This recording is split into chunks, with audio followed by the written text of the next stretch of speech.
बस sir, parents ये जानना चाहिए कि अगर अपने बच्चे हेल्थ वाइज अच्छे होंगे तो सब कुछ बड़ा होगा, क्योंकि आप थोड़ा खेलेंगे तो आपका हेल्थ अच्छा होगा, ऑटोमेटिकली आपका कंसंट्रेशन बढ़ेगा, हर इश्यूज में आप लोग आगे बढ़ेंगे और जरूर आप ऊपर आ सकते हैं। आप एक सफल खिलाड़ी के माता पिता हैं। अपने बच्चों को स्पोर्ट्स पर्सन बनाने के लिए कैसी पेरेंटिंग करनी होती है? सर, पेरेंटिंग तो फर्स्ट पेरेंट्स ही तो डेडिकेट करना चाहिए सर, क्योंकि उनको एंकरेज करना है। We have to motivate them. And आप तो जानते हैं गवर्नमेंट तो हर तरह से हर खिलाड़ी को सब फैसिलिटी दे रहे हैं। सो उसको हमारे बच्चों को समझाते हुए देश का नाम ऊपर करने के लिए बेटा मेहनत करना है और अच्छा नाम कमाना है करके हम उनको प्रोत्साहित करके हर जो भी बच्चों को हम ये पहले सिखाना है कि रेस्पेक्ट देना, जो भी है रेस्पेक्ट दो और उनका आशीर्वाद लो। सिंधु जी, आपके माता पिता ने आपको विश्व चैंपियन बनाने के लिए बहुत त्याग किए हैं। उन्होंने अपना काम कर दिया है। अब आपकी बारी है। आप खूब मेहनत कीजिए और मुझे विश्वास है कि इस बार भी आप जरूर सफल होगी। और जब सफलता के बाद मेरा मिलना होता ही आप लोगों से, तो मैं भी आपके साथ आइसक्रीम खाऊंगा।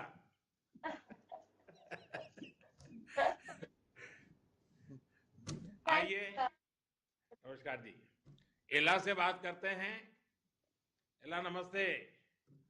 नमस्ते सर। केम छो?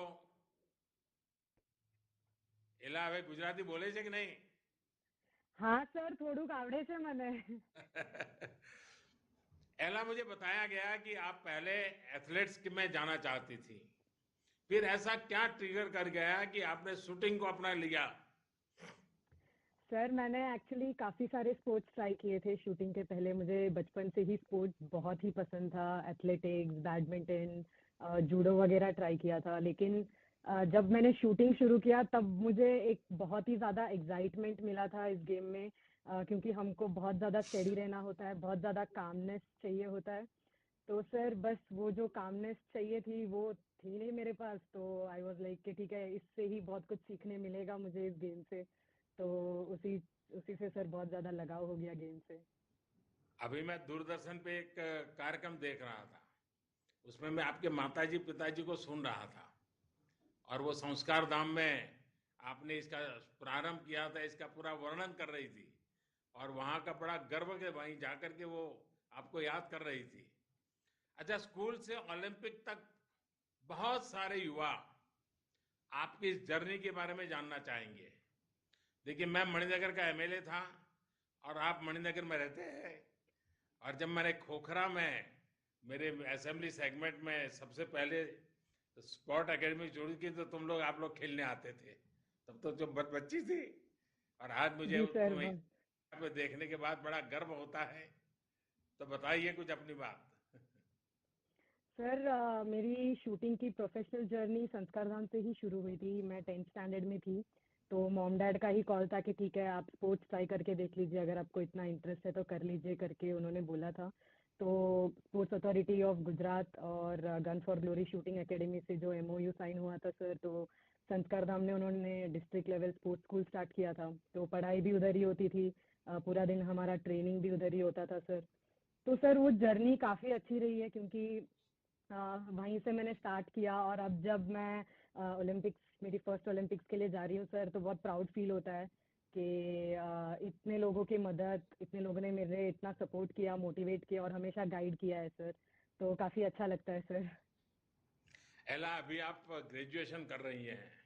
शूटिंग कैरियर और एकेडमिक्स को आप कैसे बैलेंस करती हैं? सर मैं तो इसके लिए मेरी यूनिवर्सिटी, गुजरात यूनिवर्सिटी जो है, और हमारे कॉलेज भवनजात कॉलेज को थैंक्स करना चाहूँगी। क्योंकि सर एक भी टाइम ऐसा नहीं था कि जब उन्होंने मुझसे बोल दिया हो कि नहीं आपको कंपलसरी आके ये चीज़ करनी पड़ेगी। उन्होंने मुझे इतनी छूट दी थी। मेरे लिए एग्ज़ाम्स भी वो लोग स्पेशल अरेंज करवा देते थे मेरे लिए। मेरे सेमिनार्स अलग से रखवा देते थे सर।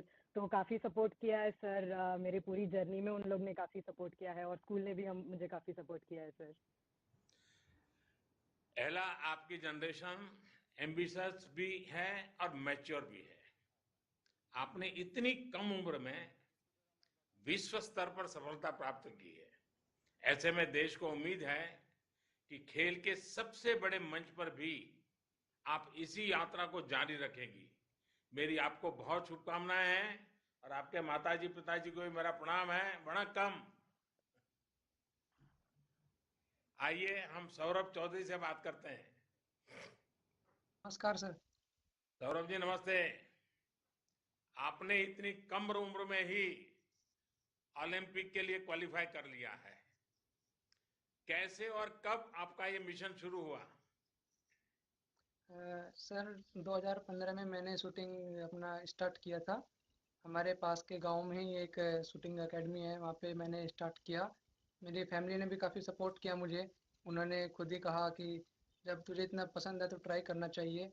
तो मैं वहाँ पे गया, वहाँ पे मैंने ट्राई किया। फिर मुझे अच्छा लगने लगा, धीरे धीरे करते गया। और जैसे जैसे धीरे धीरे करते गए ऐसे ऐसे रिजल्ट अच्छा आता गया। और रिजल्ट अच्छे आते गए, भारत सरकार हमारी मदद करती गई। तो आज हम यहाँ पर हैं सर। देखिए आपके परिवारजन भी बड़े गर्व के साथ आज मुझे दर्शन हो रहे हैं उनके भी कि भाई देखिए सौरभ क्या कमाल करेगा। सब उनकी आंखों में बड़ा बड़े सपने दिखाई दे रहे हैं। देखिए सौरभ, मेहनत के साथ साथ शूटिंग में मानसिक एकाग्रता की भी बहुत जरूरत होती है। इसके लिए जी आप योग वगैरह करते हैं या कुछ और तरीका आपका है जो मुझे भी जानने में खुशी हो और देश के नौजवानों को भी जानने में खुशी होगी? सर मेडिटेशन करते हैं, अपना योगा करते हैं सुबह। हम्म। और सर शांत रहने के लिए ये तो हमें आपसे जानना चाहिए कि आप इतने बड़े मतलब पूरे हिंदुस्तान को संभाल रहे हो, तो आप उसके लिए क्या करते हो? अच्छा सौरभ, ये बताइए, आपके दोस्त, आपके साथी आपके पास आते हैं कि आपके साथ सेल्फी क्लिक करनी है, तो आपको क्या लगता है? पहले तो नहीं हाँ करते जी, होंगे। जब मैं घर पर जाता हूँ तो हमारे गांव में पड़ोस में मेरे जो दोस्त है वो आते हैं, वो सेल्फी लेते हैं। मेरे जो पिस्टल है उसके साथ सेल्फी लेते हैं। काफी अच्छा लगता है। देखिए सौरभ, मेरी बातों से लग रहा है कि आप बहुत ही फोकस है, जो आप जैसे युवा के लिए बहुत अच्छी बात है। शूटिंग में भी इसी फोकस और स्थिरता की जरूरत है।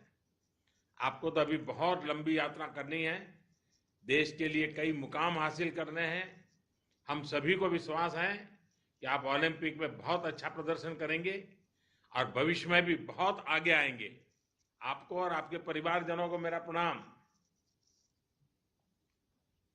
आइए हम शरद कमल जी से बात करते हैं।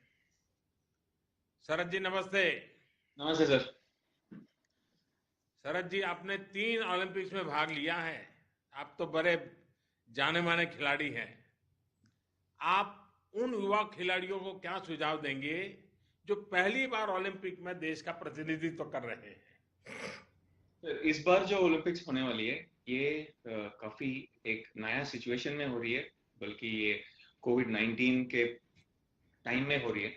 तो पिछले 3 जो ओलंपिक्स था, इस ऐसे अनुभव कुछ भी नहीं था जहां पे हमारा कंसंट्रेशन पूरी स्पोर्ट से हटके जो हमारी सेफ्टी के लिए है, जो प्रोटोकॉल्स मेंटेन करना है, उस पर ध्यान चले। मगर इस बार स्पोर्ट्स के अलावा हमें बाकी कुछ में भी ध्यान देना पड़ रहा है। तो मैं यही बोलूंगा कि जो जो नए जा रहे हैं पहले ओलंपिक्स में, हाँ, जाने से पहले हमें इट इज मतलब स्पोर्ट्स ओलंपिक्स बहुत इंपॉर्टेंट है, but at the same time अगर हम प्रोटोकॉल्स और ये सही नहीं मेंटेन करते हैं तो हम गेम से ही बाहर हो सकते हैं। So we have to maintain वो प्रोटोकॉल्स। और वंस हम ओलंपिक्स चले जाते हैं तो हमारा पूरा ध्यान हमारा स्पोर्ट में होना चाहिए। तो जब तक हम जाएंगे, ठीक है, कोशिश करेंगे कि स्पोर्ट में भी रखते हैं और अपना प्रोटोकॉल्स में भी रखते हैं, मगर जैसे वहां पे चले गए कंप्लीट फोकस ऑन अपना स्पोर्ट के लिए। शरद जी, आपने जब खेलना शुरू किया था तब और अब आपको लगता है कि टेबल टेनिस को लेकर कुछ बदलाव आए हैं? स्पोर्ट्स से जुड़े सरकारी डिपार्टमेंट्स के अप्रोच में आपने कुछ बदलाव महसूस किया है? बहुत सारे फर्क हुए हैं सर। जैसे 2006 में जब मैं पहली बार कॉर्नल के मेडल जीता था, गोल्ड मेडल जीता था। और अब की बात 2018 में जब हम सब मिलके गोल्ड मेडल जीते, जैसे मनिका बत्रा ने भी जीती थी, मतलब दो first women female Indian table tennis player to win gold medals, तो उन्होंने 2 जीते, हमने भी मेन में 1 जीते, और 8 मेडल जब आए, वो 2006 की और 2018 में बहुत फर्क थी। मेन थिंग यही था कि स्पोर्ट्स एक प्रोफेशनल फील्ड बना था। जब 2006 में तब मैं जीता था, तब स्पोर्ट्स में उतना प्रोफेशनलिज्म नहीं थी। हाँ, वो इंडस्ट्री एकदम तब भी वो एक्स्ट्रा करिकुलर, मतलब पढ़ाई पढ़ाई ज्यादा इंपॉर्टेंट थी, स्पोर्ट्स एक साइड लाइन थी। मगर अभी ऐसे नहीं है, बहुत इंपॉर्टेंस दे रहे हैं। पूरा government is giving lot of importance, private organisations भी बहुत सारा इंपॉर्टेंस दे रहे हैं, and at the same time जो अपॉर्चुनिटीज अभी है एक करियर बनाने में, एक प्रोफेशनल बनने में स्पोर्ट्स के बराबर, वो अभी बहुत ज्यादा है। और बहुत सारे बच्चे और बहुत सारे पेरेंट्स को भी वो एक थोड़ा बहुत गारंटी मिलती है, गारंटी से ज्यादा एक कॉन्फिडेंस मिलती है कि मेरा बच्चा अगर स्पोर्ट्स पे भी आएगा तो वो संभाल सकता है, अपना जिंदगी को संभाल सकता है। आई थिंक ये माइंडसेट बहुत अच्छी चेंज है।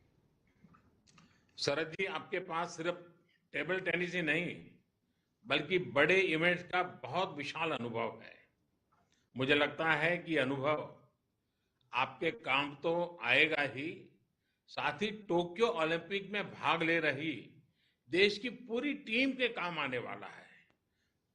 आप एक बड़े की भूमिका में इस बार एक प्रकार से पूरी टीम को एक विशेष भूमिका भी आपके सामने आई है, और मुझे विश्वास है कि खुद के खेल के साथ साथ उस पूरी टीम को संभालने में भी आपका बहुत बड़ा योगदान रहेगा और आप उसे बखूबी निभाएंगे, मुझे पूरा भरोसा है। मेरी आपको बहुत शुभकामनाएं हैं, और आपकी टीम को भी, आपके स्वजन भी मुझे दिख रहे हैं, उनको भी मेरा नमन। आइए मनिका बत्रा जी से बात करते हैं। मनिका जी नमस्ते। नमस्ते सर। मनिका, मुझे बताया गया है कि आप टेबल टेनिस खेलने के साथ ही गरीब बच्चों को ये खेल सिखाती भी है, उनकी मदद भी करती हैं। आप खुद ही युवा हैं, आपके विचार कैसे आया?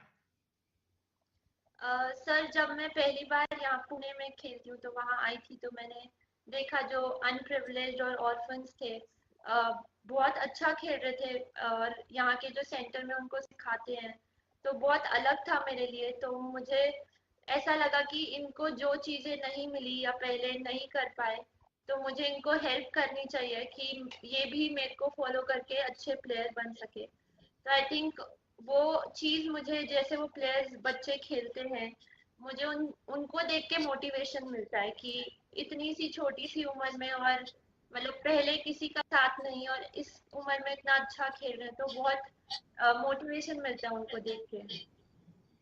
मैंने देखा है कि आप अपने मैच में कभी कभी अपने हाथ पर तिरंगा पेंट करती है। इसके पीछे की सोच, अपनी प्रेरणा के बारे में जरा बताइए।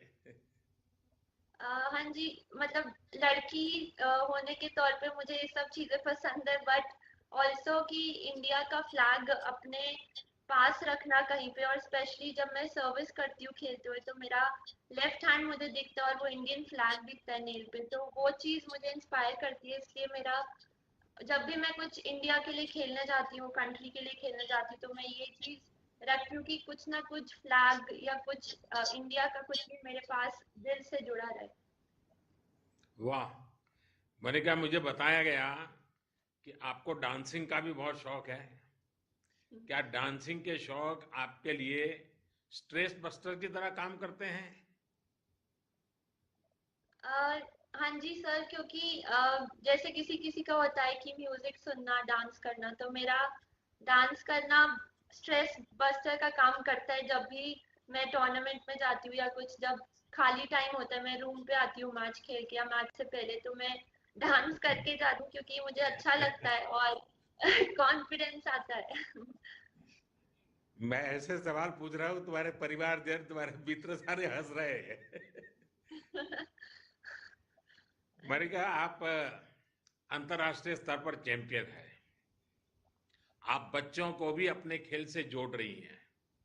आपकी सफलता सिर्फ उन्हीं बच्चों के लिए नहीं बल्कि देश के सभी टेबल टेनिस युवा खिलाड़ियों को प्रेरित करेगी। मेरी आपको बहुत शुभकामनाएं हैं। आपके सभी साथियों को सब बड़े उत्साह से आज के इस कार्यक्रम में हिस्सा ले रहे हैं। आपके परिवारजन सब देख रहे हैं। सबको मेरी बहुत बहुत शुभकामनाएं। बहुत बहुत धन्यवाद। आइए अब हम विनेश जी से मिलते हैं। विनेश फोगाट जो। विनेश नमस्ते। सर नमस्ते। आप फोगाट फैमिली से हैं। आपके पूरे परिवार ने खेलों के लिए इतना कुछ देश को दिया है। इस पहचान की वजह से थोड़ा एक्स्ट्रा प्रेशर, थोड़ी ज्यादा जिम्मेदारी तो नहीं आ जाती है? सर जिम्मेदारी तो बिल्कुल आती है, क्योंकि फैमिली ने जो काम स्टार्ट किया है वो खत्म करना है। और वो जो सपना ओलंपिक्स का लेके स्टार्ट किया था वो जब मेडल आएगा उसके बाद ही शायद खत्म होगा। तो उम्मीद तो है सर, पूरे देश की उम्मीद है, फैमिली की भी उम्मीदें होती हैं। और मुझे लगता है कि उम्मीदें जरूरी हैं हमारे लिए, क्योंकि जब उम्मीदें दिखती है तभी हम लोग थोड़ा सा एक्स्ट्रा पुश करते हैं एक लेवल पे जाने के बाद में। तो अच्छा लगता है सर, कोई प्रेशर नहीं है, अच्छे से खेलेंगे और देश को प्राउड करने का बिल्कुल मौका देंगे। देखिए, पिछली बार आपको रियो ओलंपिक में चोट की वजह से हटना पड़ा था। पिछले साल भी आप बीमार थी। आपने इन सारी बाधाओं को पार कर शानदार प्रदर्शन किया। इतने स्ट्रेस को सक्सेस में बदलना ये अपने आप में बहुत बड़ी बात है। ये कैसे किया आपने? सर डिफिकल्ट होता है काफी, बट वही है कि एज ए एथलीट, हम एथलीट टॉप लेवल पे अगर हमें परफॉर्म करना है तो हमें मेंटली स्ट्रांग रहना पड़ता है। और एज ए एथलीट मैं सोचती हूँ कि हमें ये जरूरी है उस लेवल पे ले जाने के लिए, वो पुश करने के लिए। सो फैमिली का एक बहुत बड़ा रोल रहता है आपके पीछे, तो फैमिली का सपोर्ट रहता है हमेशा। और जो भी हमारी फेडरेशन है या टॉप से साई है, सभी लोग पूरा ईमानदारी के साथ में लगे रहते हैं। तो एक रहता है कि नहीं, उन लोगों को निराश नहीं करना है जो लोग इतना सब हमारे पीछे लगा रहे हैं उम्मीदों के साथ में। तो ऐसे कहीं पे रुकना नहीं है, क्योंकि वो रुकना नहीं है इसीलिए वो हमें पुश कर रहे हैं। वो काफी चीजें हैं सर उस टाइम पे याद आती हैं, तो हम उसके लिए लगे रहते हैं, चाहे इंजरी हो चाहे कोई भी चीज आए। मुझे तो पूरा यकीन है कि आप टोक्यो में बहुत शानदार प्रदर्शन करने वाली है। क्या हम उम्मीद करें बस कि अब यही आप तो है। आगे आप पर भी एक फिल्म आने वाली है? सर बस आप अच्छा, लोगों की दुआ है, और चाहेंगे कि हम सभी जितने भी एथलीट जा रहे हैं अपनी कंट्री को अपना मौका दें, हर दिन मेडल आते रहें। और आप लोग जो पूरा देश जो उम्मीदें लगाए बैठा है उनको हम निराश ना करें। आपके माता पिताजी भी जुड़े हैं। आपके पिताजी तो आपके गुरु भी हैं एक प्रकार से। जरा मैं पिताजी से बात जरूर करना चाहूंगा। आपसे मेरा सवाल जरा थोड़ा हट करके है। जब कोई फिट और तंदुरुस्त होता है तो हमारे देश में कहते हैं, कौन सी चक्की का आटा खाते हो? तो फोगाट फैमिली अपनी बेटियों को कौन सी चक्की का आटा खिलाती है? वैसे ये भी बताइए कि विनेश को क्या मंत्र देकर टोक्यो भेज रहे हैं आप? देखिए, जो चक्की का आटे की है, हम जो अपने गांव के घर की चक्की का आटे खाते हैं और अपने देसी घी उसका, और गाय भैंस रखते हैं, गाय भैंस का दूध दही मक्खन यही खिलाया, हरी सब्जी। और विनेश का जो पिछली बार जो 2016 में जो दौड़ लगी थी, जो सारे देश को उम्मीद थी, उस टाइम जो सारे देश को दुख हुआ था, हम तो पिताजी माँ बाप हैं तो हमको तो दुख होना था। तो आज जो मेरी बेटी है पूरा उम्मीद है, मैंने तो एक ही वादा किया था, अगर ओलंपिक गेम में मेडल लेकर आओगे तो भी मैं एयरपोर्ट पे लेने आऊंगा, इतने भाई मैं आऊंगा नहीं। और आज भी मैं लगा हूँ इस चीज पर। आज मुझे विश्वास है, पिछली बार तो मेरी बेटी रह गई थी, लेकिन अब की बार ओलंपिक में पूरी आस उम्मीद है। जनो इसके पिछले टूर्नामेंट देख लो, इन्हें लगती जो अपने जो अब आगे बढ़ाते रही है, मेडल लेती है, तो अब की बार मेरी बेटी में पूरा विश्वास भरोसा है, अब की बार भी गोल्ड मेडल लेकर आएगा, मेरे सपना पूरा करेगी। देखिए विनेश जी, आपके पेरेंट्स की बातों से मुझे भरोसा हो गया है कि विनेश आप जरूर जीतेगी। आप लड़ती हैं, गिरती हैं, जूझती हैं, पर हार नहीं मानती हैं। आपने अपने परिवार से जो सीखा है, जरूर वो इस ओलंपिक में देश के काम आएगा। मेरी आपको बहुत बहुत शुभकामनाएं हैं। आपके माता पिता जी को मेरे प्रणाम है। आइए हम साजन प्रकाश जी से मिलते हैं। नांदा साजन जी नमस्ते। नमस्ते। मुझे बताया गया है कि आपकी तो माता जी ने भी एथलीट्स में देश का गौरव बढ़ाया है। अपनी Yes, माता sir. जी से आपने क्या क्या सीखा? Sir, my mother is my everything, and she was a sports person in earlier days, and she helped me to come over all the struggles and hurdles for this achievement, sir. अच्छा, मुझे ये बताया गया कि आपको गहरी injury भी हो गई थी। आप इससे कैसे उभरे सजन?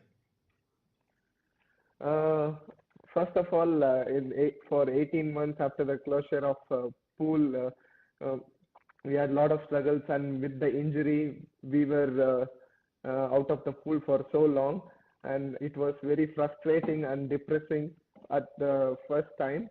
But with my support of all the people, my coaches, his wife Gauri Aunty, and Go Sports, Kerala Police, SF, Swimming Federation of India, and FINA, everyone supported me through thick and thin. I think that has helped me to come out mentally strong and overcome this pain and from the injury, sir. साजन, आप Olympic में जाने से पहले ही भारतीय खेलों के सुनहरे इतिहास में जगह बना रहे हैं। मुझे उम्मीद है कि आप अपने प्रदर्शन से इस ओलंपिक उपलब्धि को और स्वर्णिम बनाएंगे। मेरी आपको बहुत शुभकामनाएं हैं और आपके सारे साथी बड़े उत्साह के साथ इस बार यहाँ जुड़े हुए हैं, उनको भी मेरी बहुत बहुत धन्यवाद मैं करता हूँ। आइए हम मनप्रीत सिंह जी से मिलते हैं। मनप्रीत जी नमस्ते। नमस्कार सर। मुझे बताया गया कि कोरोना की पहली वेव के दौरान आप सभी साथी बेंगलुरु में एक साथ रहे, सबने मिलकर कोरोना का मुकाबला किया, और इससे टीम स्पिरिट पर क्या असर पड़ा? सर एक्चुअली मैं कहना चाहूंगा कि गवर्नमेंट का उस टाइम बहुत ज़्यादा सपोर्ट रहा था, क्योंकि हम लोग यहाँ पे बेंगलोर में कैंप में थे, तो उस वक्त ये था कि हम लोगों ने ऐसे अपनी टीम को कैसे हम लोग स्ट्रॉन्ग कर सकते हैं उसके ऊपर काम किया। हम लोगों ने एक दूसरे के प्लेयर्स के बैकग्राउंड के बारे में जाना कि हाँ कि किससे कैसे प्लेयर ने अपना बैकग्राउंड स्टार्ट किया, कैसे उनकी फैमिली ने सेक्रीफाइस किया कि अपने बेटों अपने बच्चों को यहाँ तक पहुँचाने के लिए। उस चीज़ के बारे में जाना कि हाँ कि इससे क्या है कि हमारी टीम बॉन्डिंग है वो और ज़्यादा स्ट्रॉन्ग होगी। और ये था कि सर हम लोगों ने यही माना था कि हमारे पास अभी एक और साल बाकी है, तो हम लोग अपने आप को और कैसे बेहतर कर सकते हैं। तो हम लोगों ने दूसरी टीम के बारे में स्टडी की, कैसे उनका क्या प्लस पॉइंट्स हैं, क्या वीक पॉइंट्स हैं, कि कहाँ पे हम लोग उनको हर्ट कर सकते हैं। तो ये चीज़ें काफ़ी हमारे लिए हेल्पफुल रही सर। ओलंपिक में हॉकी में हमारे देश का बहुत शानदार इतिहास रहा है। ऐसे में स्वाभाविक है थोड़ी ज्यादा जिम्मेदारी का बहुत स्वाभाविक एक वातावरण बन जाता है, और हर कोई चाहता है कि रिकॉर्ड बना करके रखना है, और इसकी वजह से खेल के दौरान आप लोगों को कोई एक्स्ट्रा तनाव का माहौल तो नहीं होता है ना? नहीं सर बिल्कुल नहीं, क्योंकि अगर देखा जाए तो हॉकी ने अभी तक जो 8 गोल्ड मेडल जीते हैं, सबसे ज्यादा मेडल जीते, तो हम लोग इसको प्राउड फील करते हैं कि हम लोग उसी स्पोर्ट को खेल रहे हैं। और जब भी हम लोग ओलंपिक्स में जाते हैं तो यही कोशिश करते हैं कि हाँ कि अपना पूरा बेस्ट है और इंडिया की मेडल जीते। चलिए, आपके परिवारजन भी मुझे दिख रहे हैं, मैं उनको प्रणाम करता हूं। उनके आशीर्वाद आपके साथ बने रहते हैं और देशवासियों की शुभकामनाएं आपके साथ है। मनप्रीत, आपसे बात करते हुए मुझे मेजर ध्यानचंद, केडी सिंह बाबू, मोहम्मद शाहिद जैसे महान हॉकी खिलाड़ियों की याद आ रही है। आप हॉकी के महान इतिहास को और उज्जवल करेंगे, ऐसा मेरा और पूरे देश का विश्वास है। मेरी आपको बहुत बहुत शुभकामनाएं हैं और आपके परिवारजनों को मेरा प्रणाम है। आइए अब हम सानिया जी से बात करते हैं। सानिया जी नमस्ते। नमस्ते सर। सानिया जी, आपने कई ग्रैंड स्लैम्स जीते हैं, बड़े बड़े खिलाड़ियों के साथ आपने खेला है। आपको क्या लगता है कि टेनिस का चैंपियन बनने के लिए क्या खूबियां होनी चाहिए? क्योंकि आजकल मैंने देखा है कि टियर 2, टियर 3 सिटी में भी आप लोग उनके हीरो हैं और वो टेनिस सीखना चाहते हैं। जी सर, आई थिंक टेनिस एक ऐसा ग्लोबल स्पोर्ट है जिसमें जब मैंने स्टार्ट किया था 25 साल पहले, तो जाहिर बात है ज्यादा लोग टेनिस खेलते नहीं थे, लेकिन आज जैसे आप कह रहे हैं बहुत सारे ऐसे बच्चे हैं जो टेनिस रैकेट उठाना चाहते हैं और जो प्रोफेशनल बनना चाहते हैं और जो बिलीव करते हैं कि वो टेनिस में एक बड़े खिलाड़ी बन सकते हैं। उसके लिए आपको जाहिर बात है मेहनत की जरूरत होती है, सपोर्ट, लगन और बहुत बहुत सारी आई थिंक डेस्टिनी भी एक रोल प्ले करती है इसमें। लेकिन मेहनत के और टैलेंट के बगैर कोई भी चीज में कुछ नहीं होता, चाहे वो टेनिस हो या कोई भी स्पोर्ट हो। और अब फैसिलिटीज भी बहुत अच्छे हो गए हैं 25 साल पहले से अब तक। तो अभी तो बहुत सारे अच्छे स्टेडियम्स बन गए हैं, हार्ड कोर्ट्स हैं। तो मैं उम्मीद यही है कि और सारे बहुत सारे टेनिस प्लेयर निकले इंडिया से इंशाल्लाह। ओलंपिक में आपके साथी अंकिता रैनी के साथ आपकी पार्टनरशिप कैसी चल रही है? आप दोनों की तैयारी कैसी है? अंकिता एक यंग खिलाड़ी है, बहुत अच्छा खेल रही है हाल में, और I am very excited to play with her. हम लास्ट ईयर खेले थे फरवरी में जो फेड कप के मैचेस थे, और उसमें हमने काफी अच्छा प्रदर्शन किया था। लेकिन we are looking forward to going to Olympics. जैसे मेरा चौथा ओलंपिक्स है, उसका पहला ओलंपिक्स है, तो थोड़ा सा अभी मेरे उम्र के साथ यंग पैरों की जरूरत है, तो आई थिंक वो प्रोवाइड कर सकती है। सानिया, आपने पहले भी स्पोर्ट्स के लिए सरकारी विभागों में कि उसके कामकाज को भली भांति देखा है। पिछले 5-6 साल में आपको क्या बदलाव महसूस हुआ है?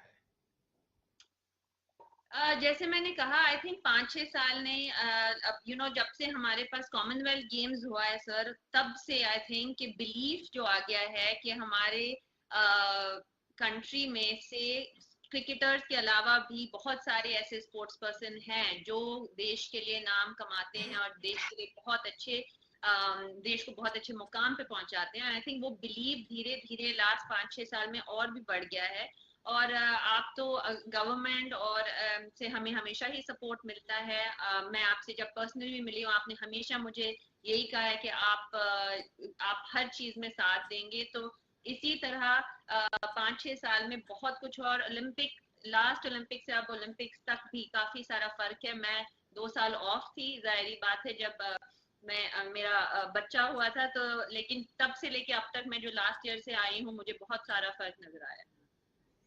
सानिया, आप चैंपियन भी हैं, फाइटर भी हैं। मुझे उम्मीद है कि आप इस ओलंपिक में ज्यादा बेहतरीन और सफल खिलाड़ी बनकर उभरेगी। मेरी आपको बहुत बहुत शुभकामनाएं हैं। आपसे बात करके मुझे बहुत अच्छा लगा।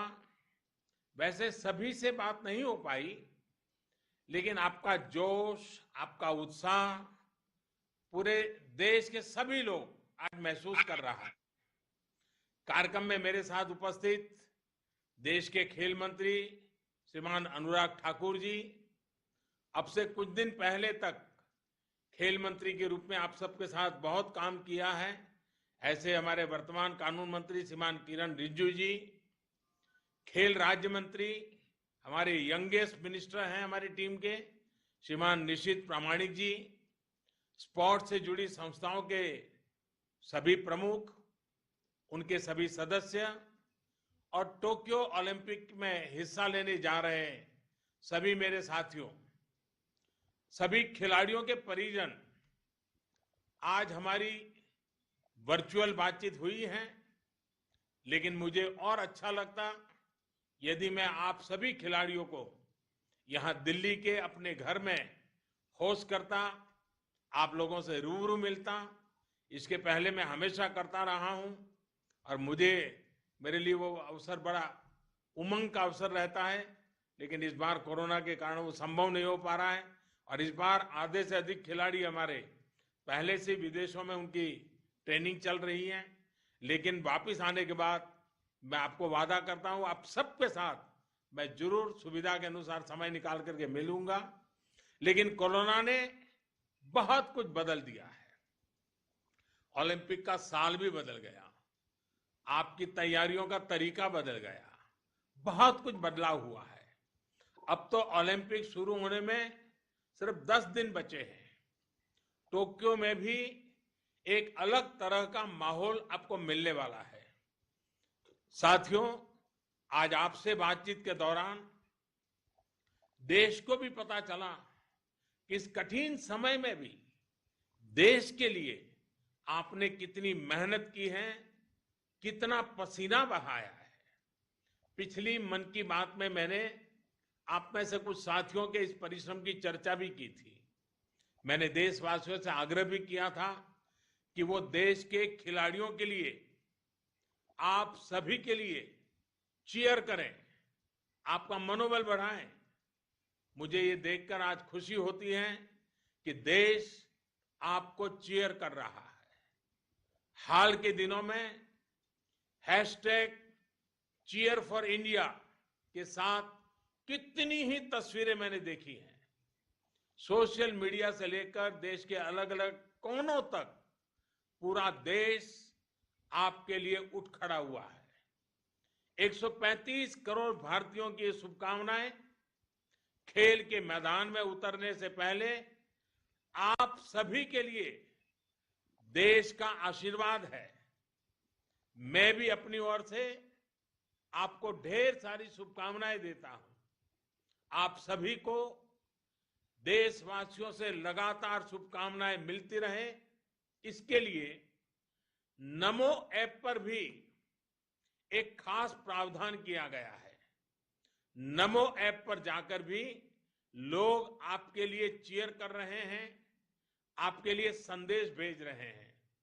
साथियों, आपके साथ देश भर की भावनाएं जुड़ी हुई हैं और जब मैं आप सभी को एक साथ देख रहा हूं तो कुछ चीजें कॉमन नजर आ रही हैं।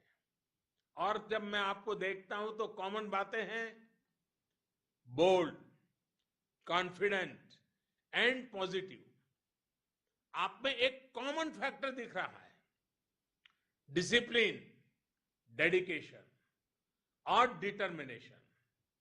आप में कमिटमेंट भी है, कॉम्पिटिटिवनेस भी है। यही क्वालिटीज न्यू इंडिया की भी है।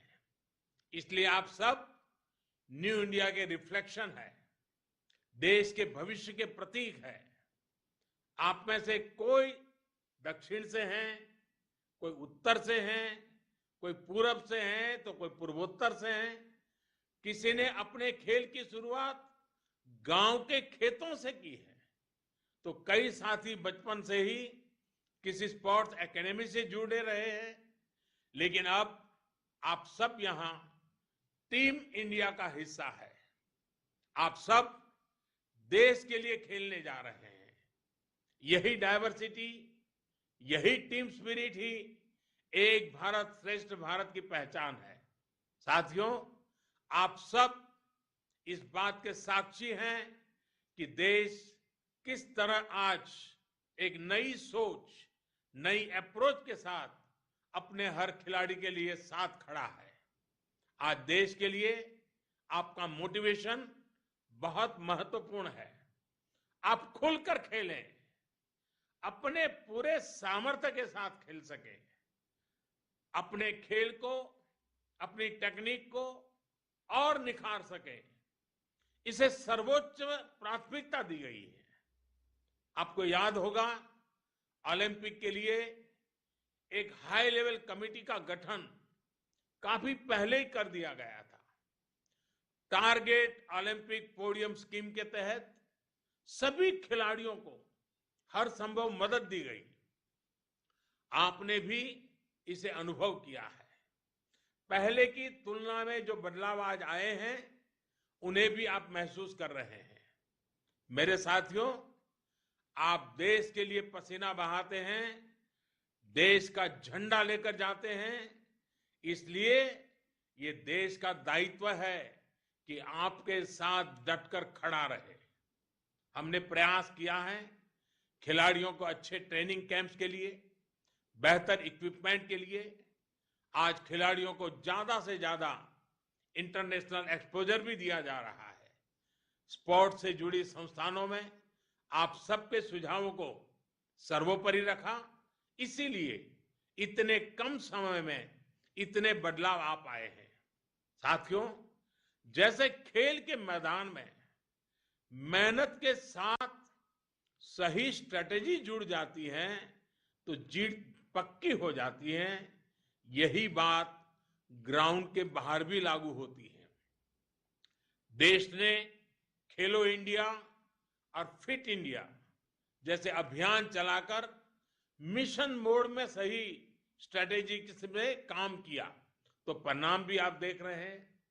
पहली बार इतनी बड़ी संख्या में खिलाड़ियों ने ओलंपिक के लिए क्वालिफाई किया है। पहली बार इतने ज्यादा खेलों में भारत के खिलाड़ी हिस्सा ले रहे हैं। कई खेल ऐसे हैं जिनमें भारत ने पहली बार क्वालिफाई किया है। साथियों, हमारे यहां कहा जाता है, अभ्यासात जायते नृणाम द्वितीया प्रकृति ही, अर्थात हम जैसा अभ्यास करते हैं, जैसा प्रयास करते हैं, धीरे धीरे वो हमारे स्वभाव का हिस्सा हो जाता है। इतने समय के से आप सब जीतने के लिए प्रैक्टिस कर रहे हैं। आप सबको देखकर, आपकी इस ऊर्जा को देखकर कोई संदेह बचता भी नहीं है। आपको और देश के युवाओं का जोश देखकर ये कह सकता हूं कि वो दिन दूर नहीं जब जीतना ही न्यू इंडिया की आदत बन जाएगी। और अभी तो ये शुरुआत है। आप टोक्यो जाकर जब देश का परचम लहराएंगे तो उसी पूरी दुनिया देखेगी। हाँ, ये बात जरूर याद रखना है कि जीतने का प्रेशर लेकर नहीं खेलना है। अपने दिल दिमाग को बस एक ही बात कहिए कि मुझे अपना बेस्ट परफॉर्म करना है। मैं देशवासियों से भी एक बार फिर कहूंगा, चीयर फॉर इंडिया।